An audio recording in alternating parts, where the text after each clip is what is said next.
Hi everyone, welcome. Today I have dropped the rank to Moria game and I'm going to show you how can you easily modify your subtitles. Let's get started. First we have to go in the settings of our game. And now we have to go into the audio, it is located at the top.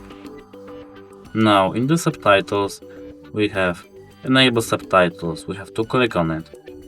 Now we can either disable them, enable them, or enable cancel only.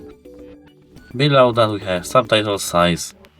We can change it from medium to large or to small. Below that we have letterbox opacity. We can either go into 0.0 or 1.0. That's it. Hope it helps you.